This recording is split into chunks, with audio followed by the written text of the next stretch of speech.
Nós vamos encerrar com chave de ouro, pedindo ao professor José Eduardo Faria, professor de Direito da USP e da Fundação Getúlio Vargas, para que ele faça então um comentário dele de encerramento aqui, relacionado aos outros dois temas que nós tivemos hoje, que é democracia e inclusão. O professor, por uma questão pessoal, não pôde chegar aqui a tempo de ver a mesa de democracia, sobre democracia de manhã.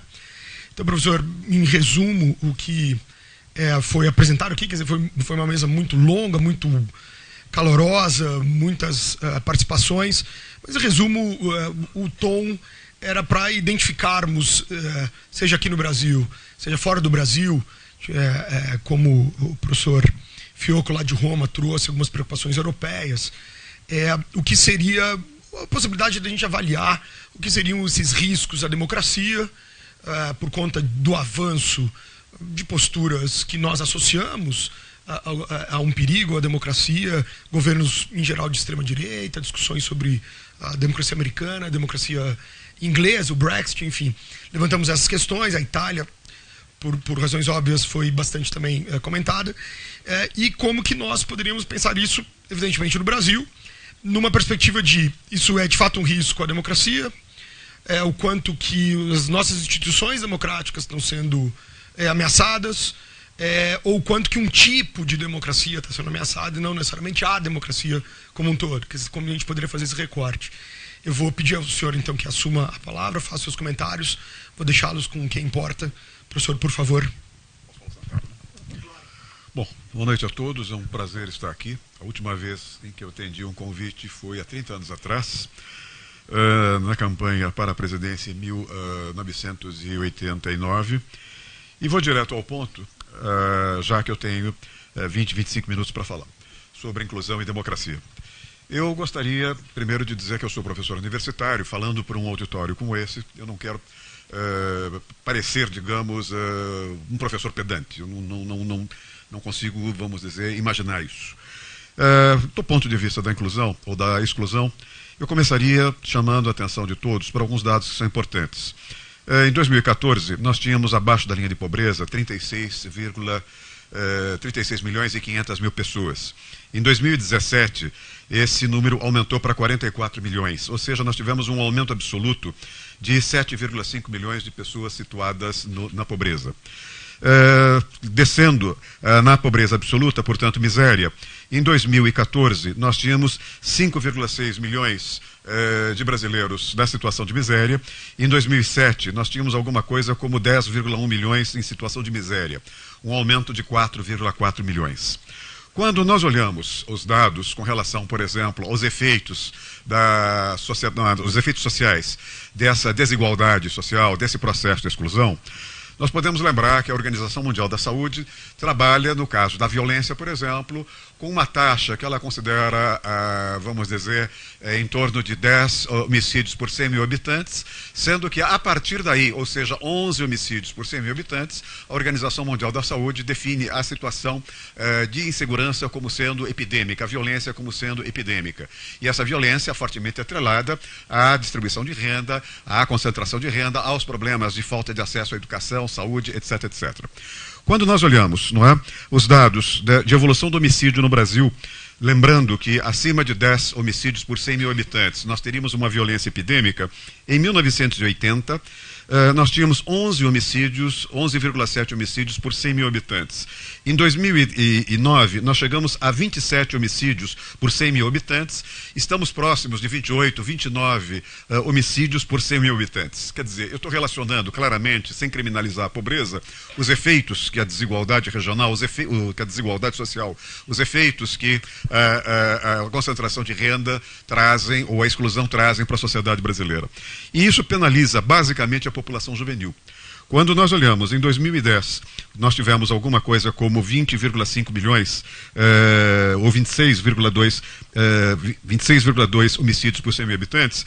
Quando nós olhamos as taxas de homicídio juvenil, portanto, eu falo aí nas novas gerações, nós temos alguma coisa como 52 homicídios,4 por 100 mil habitantes. Ou seja, se eu tenho a população geral, na população geral eu tenho, com todas as idades, 20,5, quando eu coloco o meu olhar na faixa etária mais juvenil, nós temos alguma coisa como 52,4. Quer dizer, fica absolutamente evidente que as novas gerações estão sofrendo o maior impacto dessa desigualdade.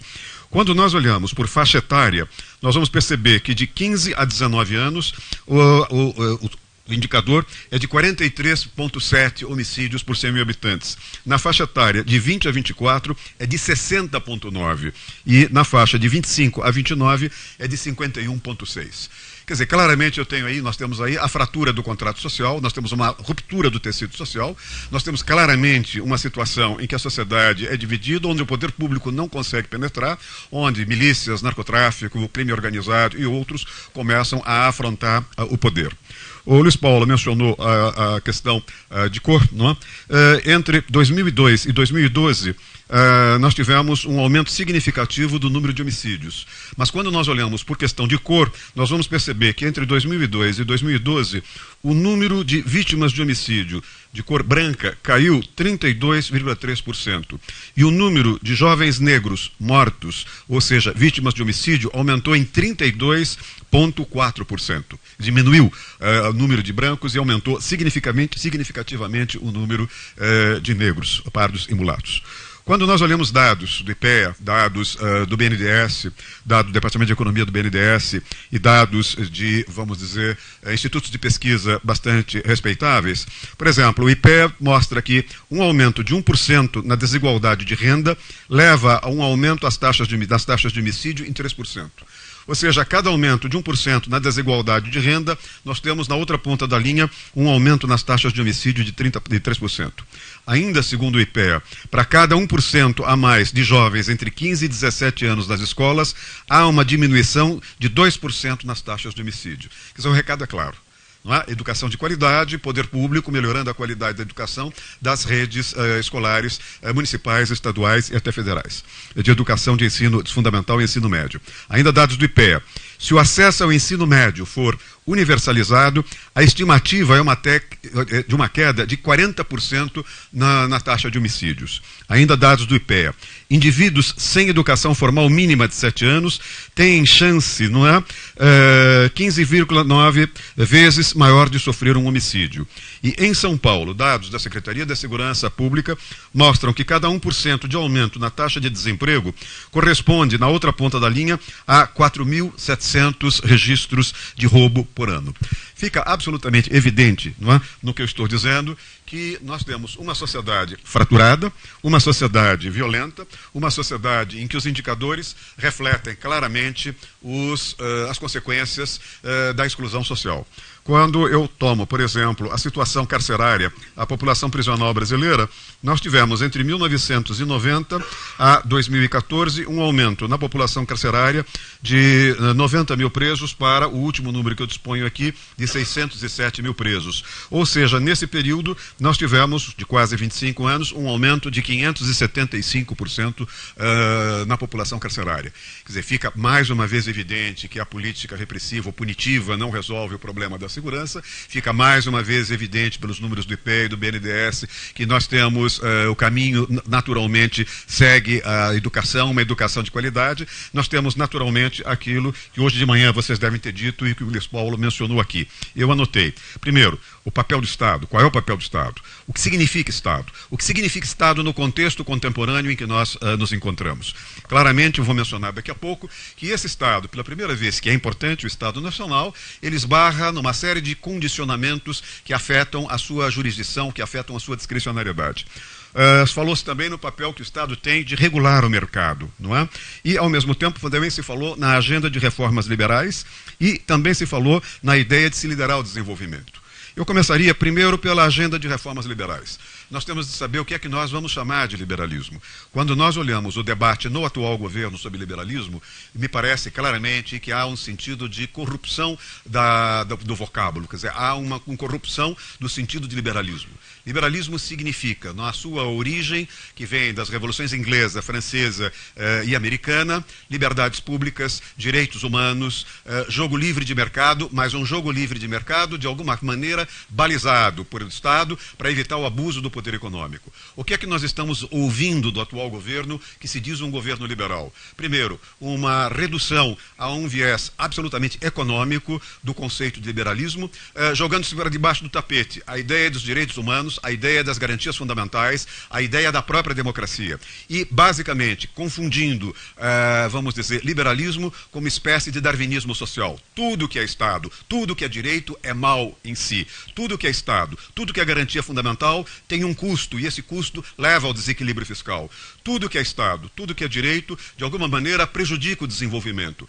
Esse tipo de liberalismo é uma espécie de uma corrupção do sentido clássico de liberalismo. É aquilo que Chicago vai chamar, os professores de Chicago, de onde vem o atual ministro da Economia, vai chamar de libertarianismo ou libertarismo. Ou seja, libertarismo ou ultraliberalismo leva a um darwinismo social, agrava ainda mais a situação que nós temos. Ou seja, nós teríamos aí claramente um caminho muito rápido do Estado civil ao Estado da natureza, onde o homem é o lobo do homem, onde nós teríamos o aumento significativo nesse darwinismo social da violência.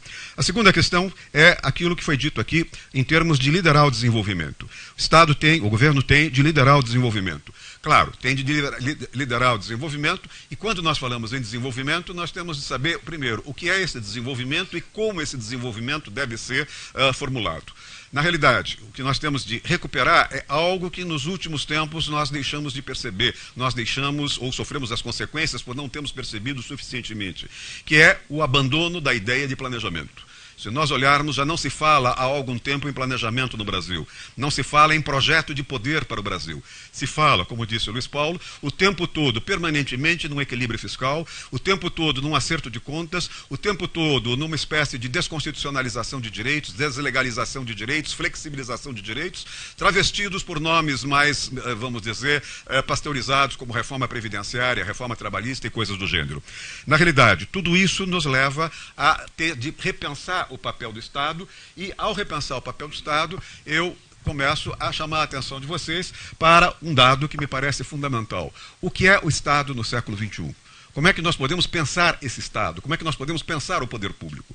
Quando nós olhamos o avanço da tecnologia de comunicações, quando nós, de alguma maneira, pensamos no avanço do desenvolvimento científico-tecnológico, nós temos de pensar em várias consequências, não é? Nós vamos ter de pensar, por exemplo, que de um tempo para cá nós começamos a tomar decisões econômicas em tempo real. Nós começamos a perceber claramente que em online nós estabelecemos pelas redes sociais novas formas de comunicação. Ao mesmo tempo, nós também temos de perceber que depois da crise do petróleo, da matriz energética da segunda metade do século XX, o modelo social-democrata de recuperação da Europa do pós-guerra quebrou. Nós temos de, num certo momento, perceber que da virada do século XX para o século XXI, nós tivemos uma forte tensão entre governabilidade, por um lado, de outro lado, legitimidade, multiplicação de direitos, governabilidade, austeridade monetária, e o pêndulo caiu principalmente no governo americano de Reagan e no governo inglês de Margaret Thatcher, no polo da governabilidade em detrimento da ideia de legitimidade, da ideia de direitos. De lá para cá, quando nós olhamos o cenário mundial, nós temos de perceber algumas questões, alguns movimentos. O primeiro movimento é o deslocamento, não é? Desculpem, o primeiro movimento é o deslocamento da titularidade do parlamento para sistemas intergovernamentais. O que eu quero dizer, não é? É que nós temos de observar, não quer dizer que nós temos de endossar, mas nós temos de começar a nos conscientizar de que começa a haver um esvaziamento da titularidade da iniciativa legislativa dos parlamentos. Essa titularidade está sendo deslocada para sistemas intergovernamentais. Segundo, está havendo uma substituição de mecanismos deliberativos, deliberações públicas, cada vez mais eles estão sendo substituídos por sistemas de peritagem. Se vocês olharem, o sistema de peritagem é um sistema naturalmente opaco. O Conselho de Política Monetária, por exemplo, é claramente opaco, e essa opacidade é justificada com base no argumento de que a população não entende o que é moeda, do que é juro, do que é câmbio, e que, portanto, isso poderia dar margem a um certo populismo que levaria a crises econômicas ou tensões econômicas. Só que isso, de alguma maneira, está extravasando para outros setores da administração. Ou seja, o primeiro é o deslocamento da titularidade do parlamento desenvolvimento para sistemas intergovernamentais. O segundo é a substituição de mecanismos deliberativos por sistemas de peritagem. Ao mesmo tempo, nós vamos começar a perceber novos atores instituintes, entidades supranacionais, ONGs, órgãos multilaterais. Chamo muito a atenção, mas muito a atenção, para o fato de que desses organismos multilaterais, dois deles particularmente, nos dizem respeito de perto. Um deles é a OCDE. Em 1985, a OCDE, para combater o terrorismo na Europa e combater a máfia na Europa, substituiu as políticas de confronto, não é, de segurança pública por políticas de asfixiamento financeiro daqueles que financiavam o terrorismo e a máfia. Naquele momento, nós tivemos em Paris a constituição informal dentro da OCDE de um grupo chamado Grupo Anti-Lavagem de Dinheiro, que redige uma minuta de direito penal econômico, que é imediatamente internalizada pelos estados nacionais, que são os governos, os estados, que são filiados à OCDE. O Brasil, que não é filiado, mas é observador, internalizou, e foi com base nessa internalização que nós tivemos uma mudança no sistema jurídico penal brasileiro na área econômica, que gerou a Operação Lava Jato, que gerou essa situação que nós temos. O que eu quero é mostrar que o Banco Mundial, ao lado do OCDE, tem reformas de primeira geração, que são as reformas macroeconômicas, tem a segunda geração de reformas, que são as reformas microeconômicas, nas quais se inclui a reforma trabalhista, a reforma tributária, a reforma federativa, a reforma bancária e por aí vai. E o Banco Mundial já está na terceira geração de reformas que dizem respeito ao crescimento autossustentável. Em quarto lugar, nós estamos vendo também uma exaustão funcional dos procedimentos jurídicos tradicionais. Quer dizer, o direito no Brasil passa hoje por um processo de exaustão. Aquilo que nós chamamos de direito, a arquitetura jurídica brasileira está defasada e, portanto, ela é incompatível com uma economia que vai se transterritorializando. Ao mesmo tempo, também, nós começamos a perceber um certo processo de enfraquecimento do judiciário.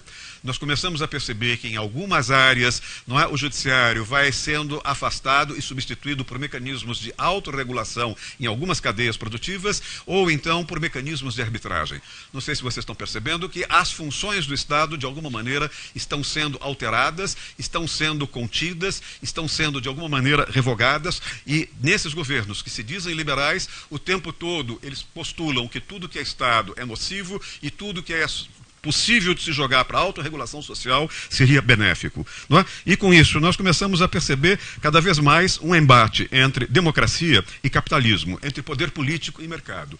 Cada vez mais, nesse mercado, o que nós temos é um processo decisório determinado não por projetos de poder, não por projetos de desenvolvimento industrial, mas por bancos de investimento, pelo sistema financeiro, por bolsas de valores. Em outras palavras, há um processo de financeirização da decisão econômica. Há um processo de financeirização das decisões de investimento. E quando nós saímos das decisões de investimento do setor industrial para as decisões de investimento condicionadas pela lógica do sistema financeiro, nós temos um problema. Qual é o problema? Na lógica do desenvolvimento de projetos industriais, o tempo médio para sair um projeto da prancheta e entrar em operação é de 3 anos. No caso do sistema financeiro, que vai cada vez mais condicionando o desenvolvimento industrial do século XXI, quer dizer, os bancos vão se tornando, através dos seus bancos de participação, sócios de empresas industriais, o tempo que o capital demora para ir e voltar, o ciclo de rotação do capital, de acordo com a lógica dos bancos, de mais, vamos dizer, rentabilidade sobre o menor risco, mais lucro sob o menor risco, maior rapidez e o menor risco é de menos de 1 ano ou cerca de 1 ano. O que significa, portanto, que essa lógica do sistema financeiro é incompatível com a ideia de desenvolvimento, é incompatível com a ideia de planejamento, é incompatível com a ideia de Estado, vamos dizer, aquele Estado que nós, de alguma maneira, aprendemos até alguns anos atrás. Eu diria que hoje, sem, em momento algum, fazer qualquer, não posso fazer porque não estive aqui, qualquer comentário no sentido de criticar a democracia, ou no sentido de criticar a ideia de Estado desenvolvimentista, a impressão que me dá, vindo da universidade, não fazendo política partidária, não convivendo com política partidária, é que se eu quiser fazer política partidária, se eu quiser discutir ou recuperar a noção de estratégia, a noção de desenvolvimento, a noção de planejamento, a noção de um Estado que lidere programas de correção das desigualdades sociais, eu tenho de perceber que esse Estado, hoje, primeiro, está, em algum momento, com problemas de manter a sua soberania. principalmente do ponto de vista da economia. Segundo, eu não posso deixar de levar em consideração o arcabouço institucional do comércio internacional. Eu não posso deixar de lado, quando pensar em fazer política, na regulação multilateral e acordos bilaterais sobre comércio e investimento. Não é? Eu tenho de começar a pensar aquilo que eu ouvi do Luiz Paulo e ouvi daquelas pessoas que estiveram aqui na questão da sustentabilidade. Não é? Nós temos de pensar o trade-off entre crescimento econômico e proteção do meio ambiente. Nós temos de entender melhor a lógica do processo de destruição criadora. Essa lógica do processo de destruição criadora é absolutamente avassaladora. Quando nós avançamos no desenvolvimento da tecnologia de comunicações e de informação, nós estamos informatizando as linhas de produção. Na outra ponta da linha significa que nós estamos desempregando trabalhadores, nós estamos substituindo por computador o trabalho braçal e as taxas de desemprego estrutural, ou seja, desemprego causado pela tecnologia, portanto, postos de trabalho que não voltam mais, vão aumentando significativamente. Na Europa, esse desemprego estrutural atinge principalmente a população jovem, e essa população jovem é exatamente a população que, com o desemprego estrutural, vai, não é, de alguma maneira, manifestar os seus protestos votando em partidos de extrema-direita, em partidos neonazistas, em partidos neofascistas.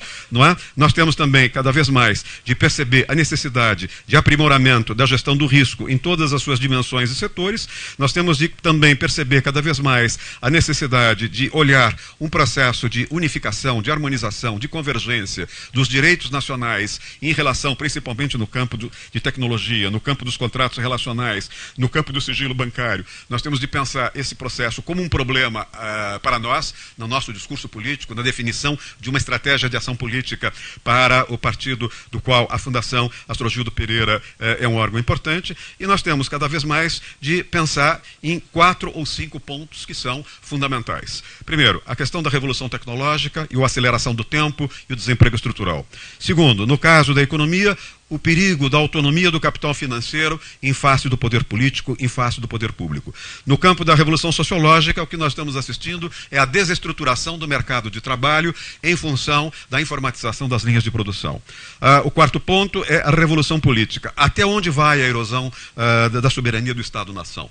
Quer dizer, ou seja, se a soberania, de certo modo, é ameaçada por um processo de transterritorialização dos mercados, o que resta dela? Como é que nós podemos deter esse processo? Qual é a posição que um partido político tem num Congresso que começa a perder parte da titularidade da iniciativa legislativa em relação a esse risco?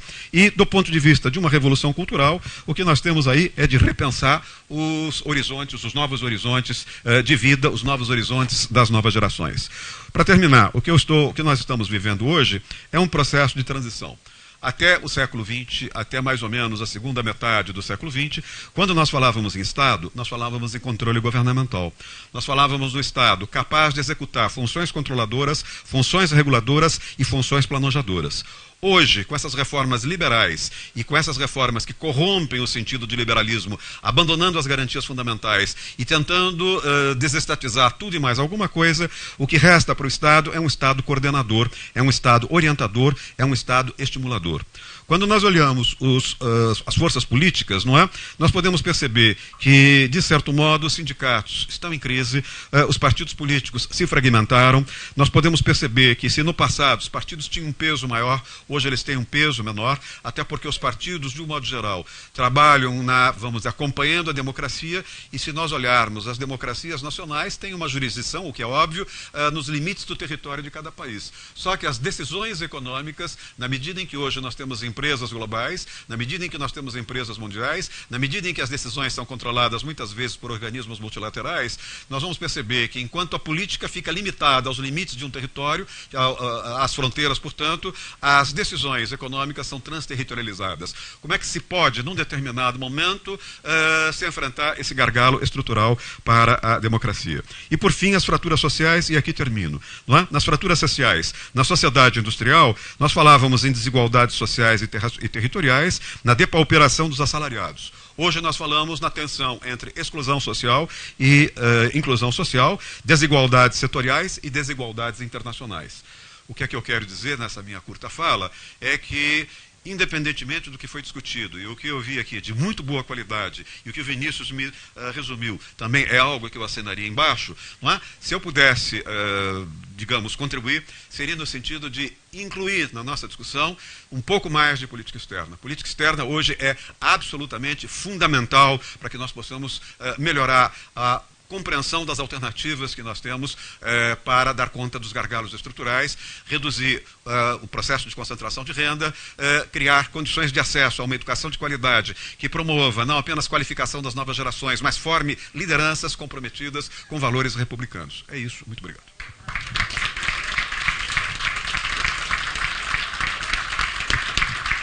Parabéns.